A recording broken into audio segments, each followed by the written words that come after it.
Listen, Denji. I believe that when it comes to sexual matters, the better you understand your partner, the better you'll feel.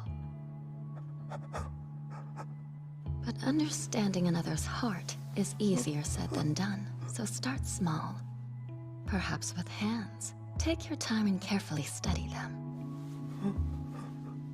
How long are their fingers? And their palms? Are they cold? Or are they warm? What's the shape of their ears?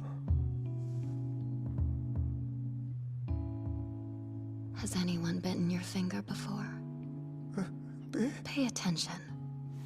Remember this so that even if you lost your vision, you'd still recognize me, just from how hard I bite.